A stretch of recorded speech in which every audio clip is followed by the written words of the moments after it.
So an important ritual in the Unitarian Universalist faith is the lighting of our chalice. Unitarian Universalists have many different interpretations of the flaming chalice, including the light of reason, the warmth of community, and the flame of hope. If you're watching elsewhere and have a chalice or candle, please light it now and join me in unison. Join me saying the unison words projected on the screen. And Ramona, if you could come up and light our chalice for us. Here you are. All right. The element of fire represents passion, veracity, authenticity, and morality. If the chalice is supporting Unitarian Universalism, then we are the flame. We are the flame, fanning strong by our passion for freedom, our yearning for truth-telling, our daring to be authentic with one another, and the vitality we sustain in our meeting together. In all of this, there is love. All right. So I'm going to take the opening prayer. Friends, help us recognize the interdependence that binds us all. All voices, all ways of being are essential threads in the tapestry of our community. May the light of authenticity shine brightly in each of us, illuminating paths forward toward equity, belonging, and genuine connection. As we speak, may our words be rooted in honesty. As we listen, may our ears be softened by empathy. Guide us to create spaces where every individual can breathe freely, be fully seen, and flourish as their true self. In this moment of shared intention, may we embody the values we cherish: interdependence, equity, and love, so that together we build a world where authenticity is celebrated, not concealed. Amen, and blessed be. All right, so I invite everyone to take a moment to greet someone you don't know as well, and maybe start a connection at coffee hour, so say hello.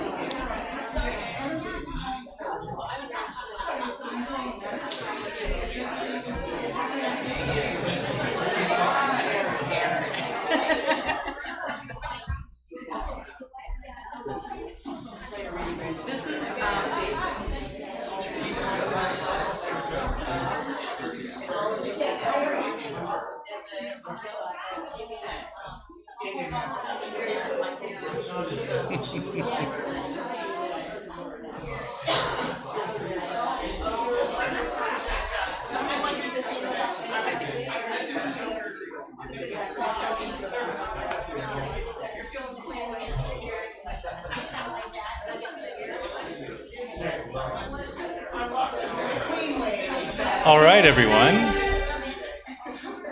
Our first hymn, number 34, Though I May Speak with Bravest Fire.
So it's tradition here at Metro East Unitarian Universalist Congregation to place each service within the larger values of the Unitarian Universalists hold dear. This week, Nikki is lifting up the values of interdependence and equity. Her main message speaks to these values, and they're deeply important to them. May we approach this sacred work of authenticity with courage, compassion, and the knowledge that we're all in this together. All right, did my slide go in, Alex, for the next one? Okay, perfect. I thought I had put that in. So I'm going to do a poem reading, poem by Max Ehrmann, Desiderata. He was a Unitarian before the Universalists made it cool, because this was written in 1927 or 30? 1927 is when this poem is from. So, It's my favorite. go placidly amid the noise and the haste, and remember what peace there may be in silence. As far as possible, without surrender, be on good terms with all persons. Speak your truth quietly and clearly, and listen to others, even to the dull and the ignorant. They too have their story. Avoid loud and aggressive persons. They are vexatious to the spirit.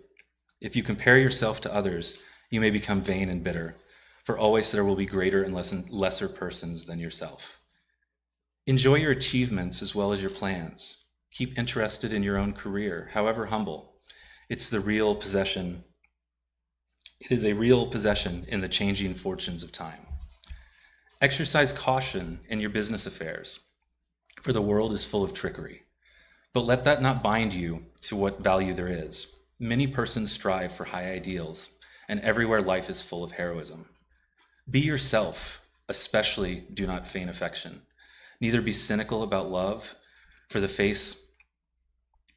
the face of all aridity and disenchantment, it is as perennial as the grass.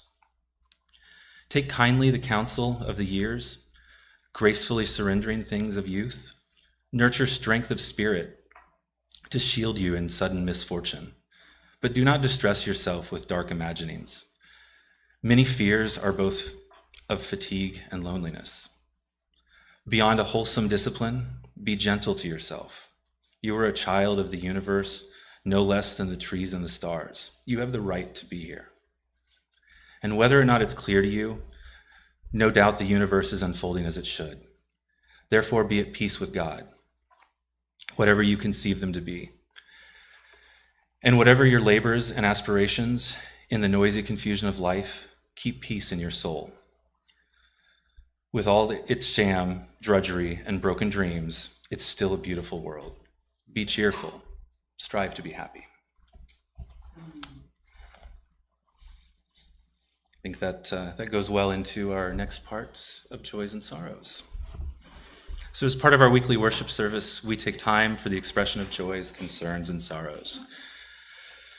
Home for us means a place where we can each share the things that weigh us down and the things that fill us with joy, and where those we love surround us in good times and in turmoil. If you'd like to recognize a joy or sorrow, you can come forward and place a stone or several stones in the water, representing the joys and sorrows. There are stones here in the front, and I'll invite you in just a moment to come forward and choose a stone and place it in the water, a symbol of what you will carry in your heart. If you have a mobility challenge, just raise your hand, and someone else will carry the stone for you. For we are a community that shares this together. We will come around to my left, your right, and then go back the opposite way. Let us be in a spirit of prayer and meditation.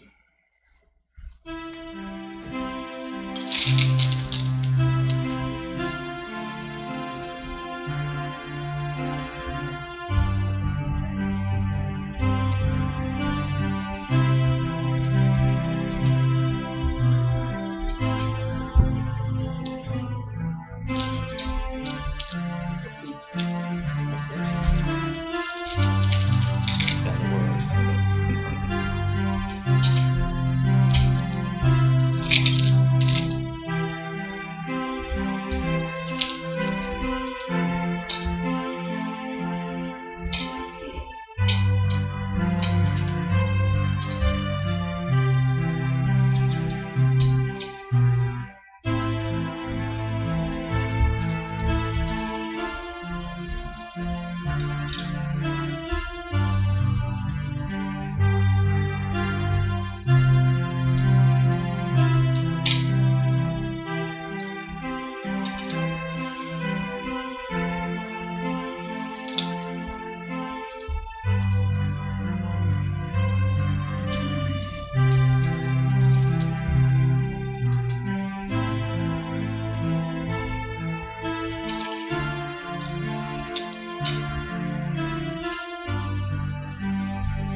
All right. If I could have those that are young and young at heart join me here in the front, to my left, your right. Today's story is I Am a Me, a Book of Authenticity by Susan Verde and illustrated by Peter H. Reynolds.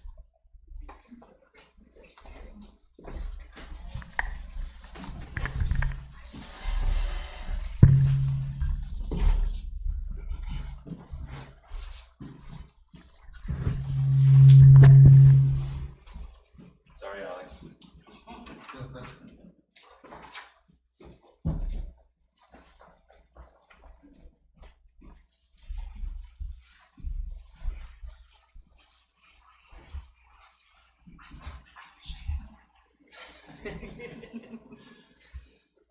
There are things about me that make me different. Sometimes I stand out in a crowd. Sometimes I'm not seen at all and feel alone.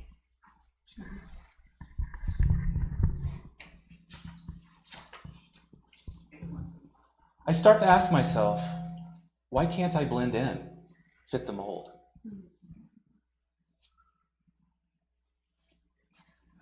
Maybe I'm too little, maybe I'm too much. But then I stop and look, and I see nothing in this world is exactly the same.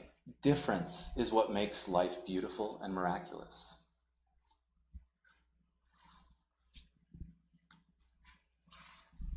And when I show who I truly am, I can find my joy, my spark.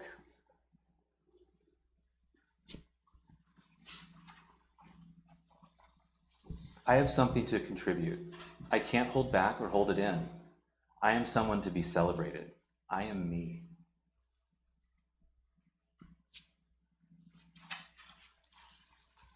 I can have my own style and decide how I want to show up in the world. I can be grateful for my hair, my skin, my size, because they are all mine. I can be proud of my body and thankful for all that it can do.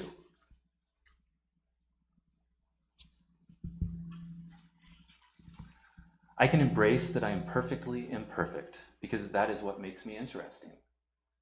I can dance to my own rhythm anytime I want, and I can move to my own groove.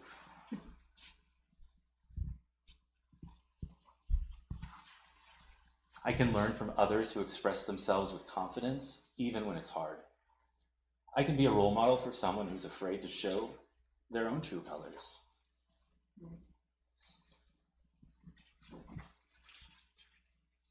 I can celebrate the things in the world that I decide are most important to me. Love, peace, unity, hope. I can love anyone I choose fully and completely with all of my heart. I can notice that every creature, small and grand, has something unique and necessary.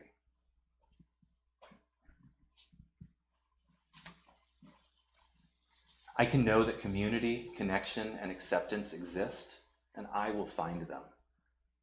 I can support myself. I can surround myself with those who see me, stand up for me, and support me.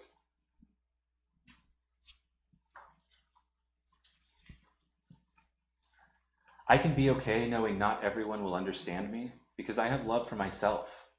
I don't need to hide away, hold back, or compare myself to anyone else. Because I am me and I matter. Roar! You are you and you matter. We are all just right.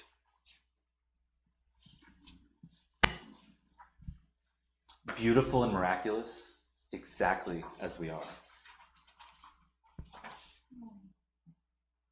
And that's I Am Me. Thank you for joining me, guys. I appreciate it.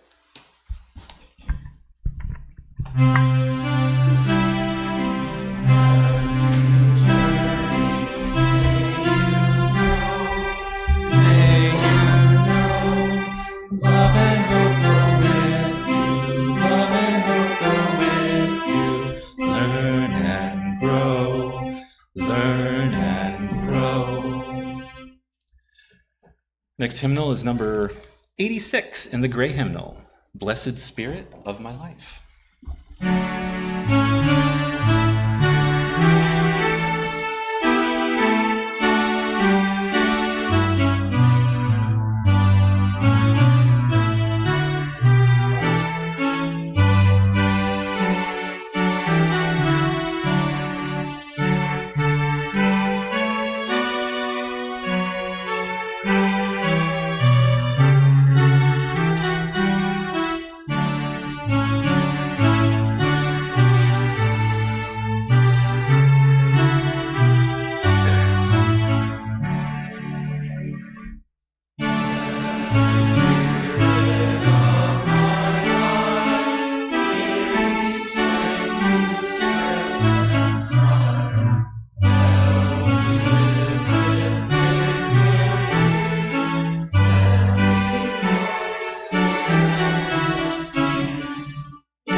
Good morning, everybody.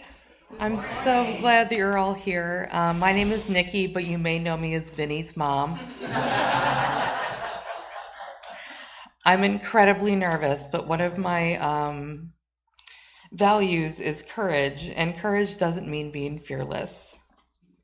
Courage means being afraid, but doing it anyway because we can do hard things.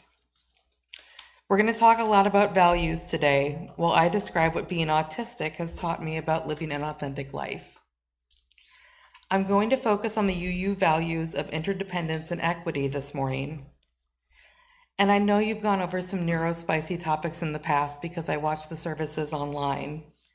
So many of you are already familiar with autism or have it yourselves.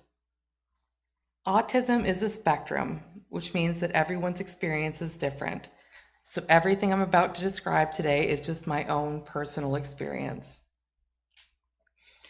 Being autistic means you encounter a lot of myths and stereotypes, many of which can be funny.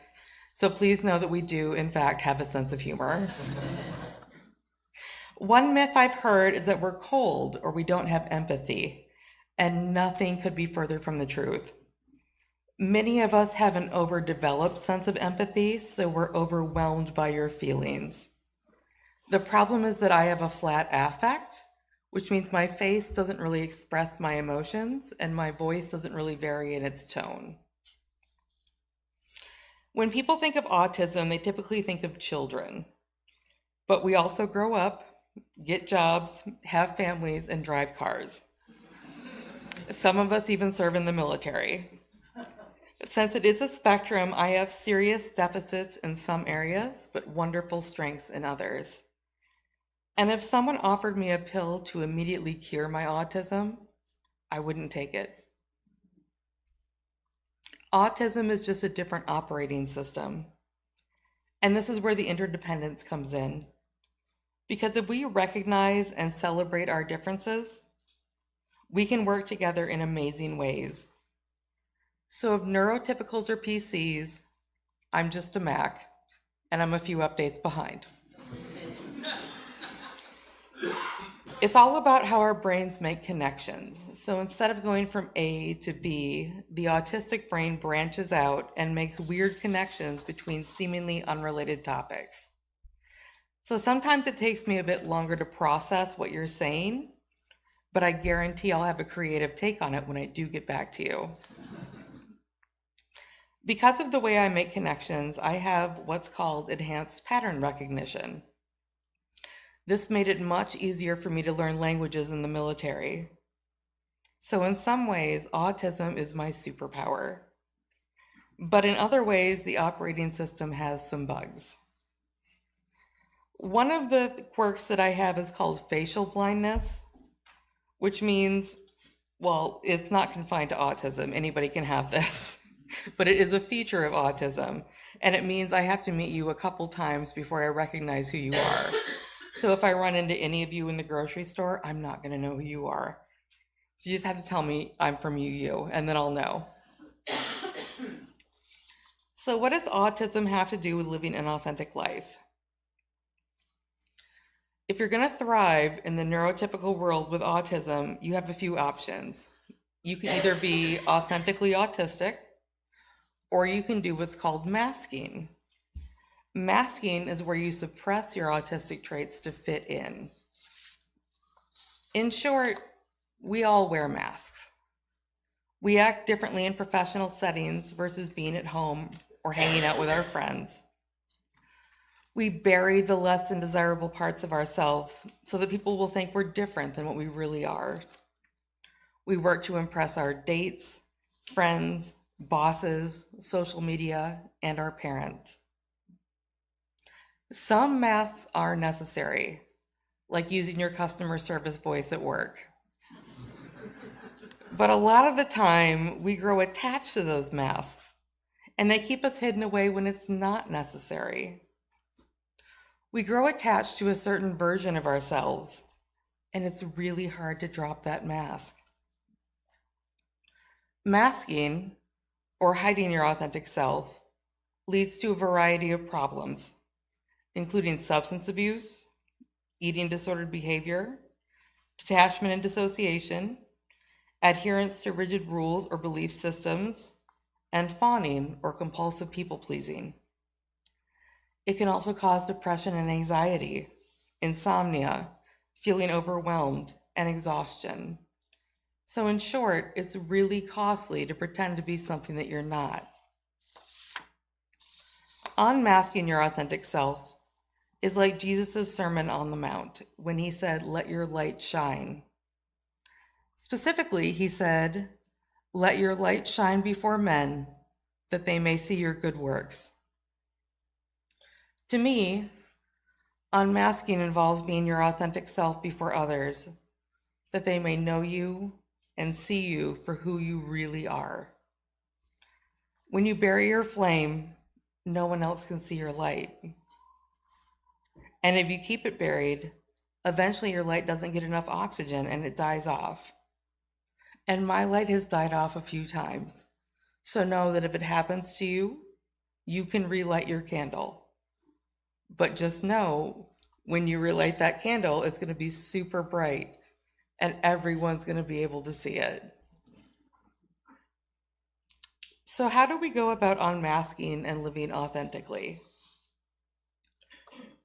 Rose Killian writes, "Authenticity aligns your actions, choices, and values with who you are, creating a more fulfilling and happy life.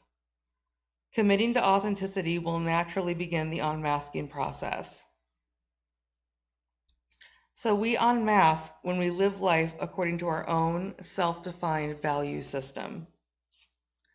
Everyone has values. Every organization has values. Even you has values. As I mentioned before, this talk is built around the UU values of interdependence and equity. Values are like our guiding star when life gets messy. I would invite you to spend a few moments identifying your own values, and there's lots of resources online to help with this. Ideally, you want to come up with 3 to 5 guiding values so you know what your authentic self would do in any given situation. And some of these values might seem selfish, and that's okay. The key is to be honest with yourself and look below the surface. For example, maybe you find that you value money. Well, who doesn't? Money is how we live. But if you look below the surface, you may find that you value being a provider to your family, or you value security. So just look below the surface of that initial value and you'll find out what you truly value. I thought I valued accomplishment and admiration. But if I look below the surface, what I'm actually seeking is connection and acceptance. I mistakenly believed that you had to rack up accomplishments in order to be accepted, and that is not the truth. So your values may change over time. This exercise may bring up different ideas for you about your life and how your authentic self really wants to live. When we define our own value systems, it becomes easier to know what our authentic self wants to do in a given situation. It can remind you to be courageous, or ambitious, or cooperative, depending on which values you chose for yourself. Only you can define your own value system. Otherwise, you're continuing to mask, to fall in line with somebody else's value system. I unmasked because I want my son to know it's okay to be himself. I didn't want him to see his mother happily stimming at home and hiding herself away in public. I want him to know that I celebrate all of him and I respect his choices. Once I started to unmask and live life according to my own values, a lot of changes started to happen. Autism taught me to slow down, to be vulnerable, to ask for help, and question what society taught me to be. It meant being a better mother to my son, a better wife, and a better friend. I learned that I cannot do 40 hours a week in an office, and that's okay because I can do fewer hours in a non-traditional setting and thrive. It's all about being honest with yourself about what truly does and does not work for you. Unmasking taught me to show up as me. It taught me how to use my voice, be assertive, and ask for accommodations. And this is where equity comes into play. Much like a wheelchair ramp helps everyone, autistic accommodations can be universally appreciated. Imagine being in a crowded space and having a quiet room to retreat to for a moment instead of ducking into a bathroom stall. Or having pleasant lighting in waiting rooms instead of fluorescent lights. Or being able to hear the other person when you're in a restaurant. When we build a better world for the neurospices, we build a better world for everyone.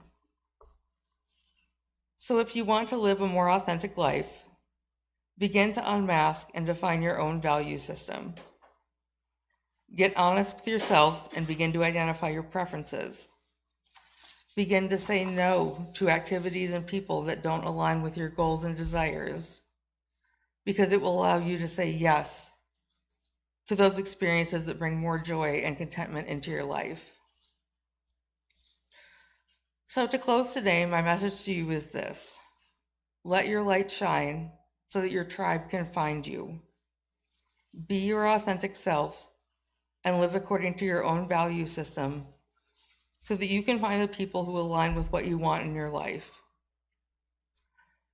We only get this one short life, and it would be a shame to waste it being what we think others want us to be, instead of showing up as our own divine selves.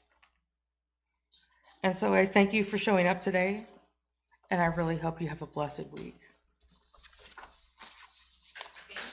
Thank you.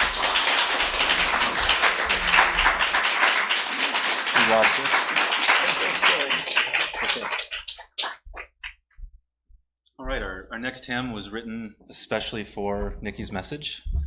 This Little Light of Mine, it's number 118 in the Gray Hymnal, and you already may know it, so.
So now stewardship.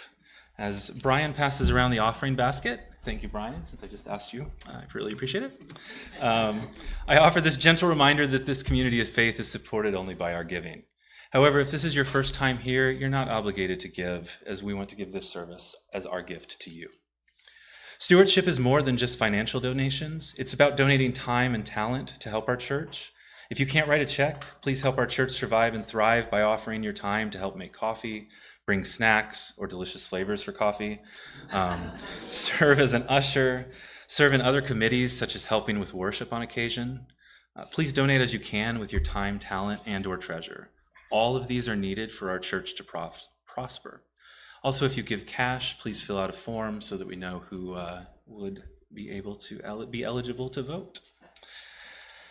You may also mail your financial contribution to the P.O. Box located on the screen, or use the Givelify app, and we're in there as well. If you're willing to donate time or talent, please contact a board member. They are scattered throughout this room, and they will be happy to help you out. Give what you will and what you are able, for you are a generous people. Thank you, Brian. And please join me in our offertory prayer.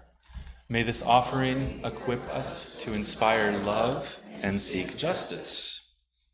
All right, announcements. The most important announcement we have to break down today. But that's okay. You can see the list there. It looks like filled out through the end of the year. So we've got Eden, our ministerial fellow, next, followed by Sayer, and then December brings in another group. Let's see.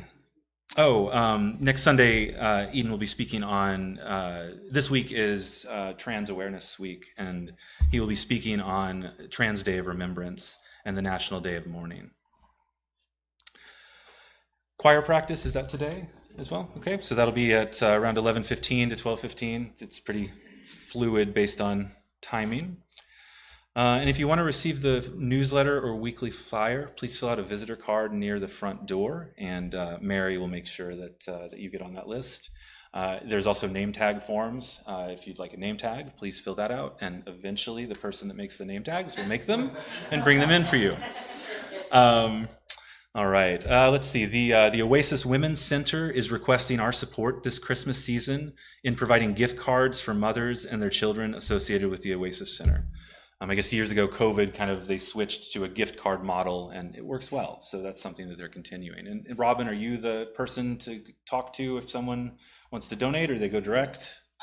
Well, in the past it was Nancy, but we haven't seen Nancy's been traveling, so I'm happy to take it on that. Oh, I didn't mean to. Yeah, I wasn't sure who. So. Yeah, I mean, you can coordinate with me, and I'll coordinate it with the treasurer, and we'll make it happen. And Nathan. Yeah, Okay. exactly. So if someone gives it to me, I'm just going to hand it off to me. Just put it in the collection, noting it's for Oasis. Yes, Yes. That works as well. Thank you, Mary. And when's the deadline we need that by? Do we know, Mary? 14th? The 14th of December. 14th of December. So we've got roughly a month there. Right, and there is a food drive for the Ed Glenn Food Pantry. Glen Ed, I thought so, but yeah. For the local food pantry over the next few weeks. The November newsletter has some more information, and that's that piece there. Yeah, so you can bring food into the front. You'll see the pile of food there when you leave, as folks have already started bringing things in. Yeah, I'm going to bring it over. I'm going to bring it to my mom, who's going to bring it to Gatsby tomorrow. Okay. And is there a particular, so next few weeks, just really any donations we have? Is there a cutoff for that as well? Cash is good too, because Okay. we always could use cash to then buy things in bulk. I know that Mary has that experience working with the St. Louis Food Bank, that sometimes a cash donation goes much further. But the bottom line is there are some highlighted items that that Alan shared, and it's really much they need proteins, they don't need carrots and corn and string beans anymore, so they're good with that. But personal care items, soap, that kind of thing is always really important, because there's never enough of that, and it's really expensive. Okay. Very good Yeah. product. Yeah, and Nikki likes to get cupcake and cake mixes, because when you're in that situation, that's not something you're going to be able to have or think Oil about. for that and other things, so make sure that when you're thinking about what you're going to get for people, that they've got The pieces. ancillary pieces Yeah. that go with it. Yeah, good point. Shelf-stable milk is also huge. Yes, Vinny loves it. We use it a bit. $1.25 at Okay, awesome. But also as a suggestion, you can go to their website and type money. However, there's a fee. If you push it out from your checking account, if you know how to do that, then there's no fee. Okay. You send them a check, and so I can give you the address if you want to do that, and it saves that a couple of $1 fee every month if you want to do a monthly Okay. donation. Yeah, we could potentially, I guess, put that in the newsletter note. I like that. That's great, thank you. Awesome. All right, I believe that's it for announcements. We had quite a few today, and that's perfectly fantastic. I love it. So please join me in reciting the prayer as I extinguish the chalice. The light of truth and meaning. Cannot be put out. We are keepers of this flame until we meet again. All right. I will take care of the closing words. Maker of earth and light, we gather now in gratitude for the stories shared, for the courage it takes to speak truthfully, and for the diverse ways each mind perceives the world. May we honor interdependence by listening deeply to one another, and may equity guide us to create spaces where every mind can thrive. Help us lay aside the masks that hide our true selves, embracing vulnerability as a bridge to authentic connection. May the light of authenticity kindled here travel with us, shaping our families, our congregation, and the world beyond these walls. Amen, and blessed be.